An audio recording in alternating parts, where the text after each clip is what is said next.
Viola from Christchurch Primary School in Chelsea.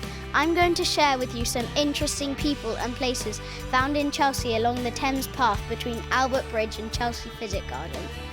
This is Albert Bridge. It was built in 1873 during the Victorian era. It is nicknamed the Trembling Lady because it shook when lots of people walked over it. The sign on the toll booth tells troops to break step because when they marched together the bridge shook, and that's how it got its nickname. Now you don't have to pay to go over the bridge, but in the past these toll booths were used to collect a charge to pay for the bridge. Cadogan Pier was built in 1841 to bring wealthy buyers to Lord Cadogan's new houses in Chelsea.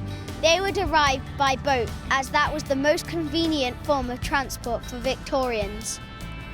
The pier is now used for houseboats and the river bus. Did you know you can take the river bus here and go to Putney, to the Western Canary Wharf to the east?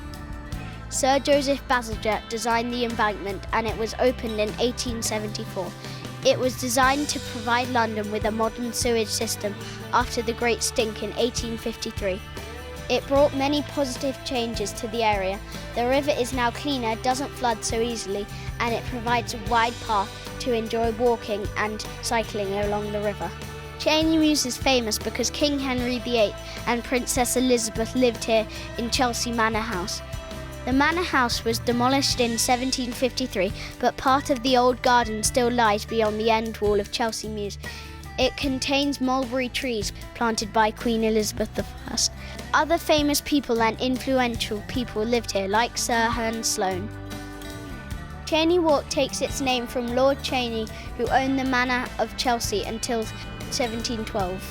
Many famous people have lived and continue to live in Cheyne Walk. One of the most interesting people who lived in the area was Dante Rossetti, a Victorian painter who lived at number 16. Rossetti liked to keep exotic animals, and there are many stories about it. Our favourite story is when Rossetti bought a toucan, which he dressed in a cowboy hat and trained it to ride a llama around the dining room table to entertain his guests. Swan House. This house was built in 1876 in the Queen Anne revival style. It is considered the best example in this style, and it was decorated by the famous Victorian artist William Morris. Chelsea Physic Garden was founded in 1673 to discover, cultivate and study plants for scientific and medical purposes. It is the second oldest botanical garden in Britain.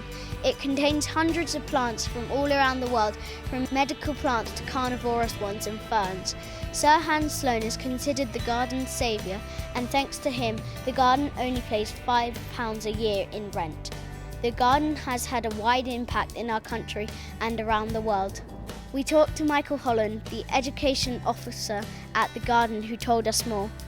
Why was Chelsea Physic Garden built by the Thames riverside? The Physic Garden was set up by the River Thames because the Worshipful Society of Apothecaries, who started it in 1673, needed a place to park their boat, and it was very useful having a place which was actually on the riverside. What has been the impact of the garden in the British economy and the wider world? The garden's role in the British economy was certainly really helpful, using the Wardian case to transport seedlings of tea plants from China to India, but also for plants such as rubber, to set up plantations for the Victorians in Malaysia. What is the most useful plant found in here? Bamboo, amazing grass, you can eat it, you can make socks and t-shirts out of it, you can make flutes and pens and ink out of it, you can make bicycles and beer out of it, you can build buildings and guttering and structures and scaffolding out of it. So this was Viola from Christchurch School, and we hope you enjoyed our film. Thank you for watching. We hope you'll visit the Thames Path in Chelsea to discover more.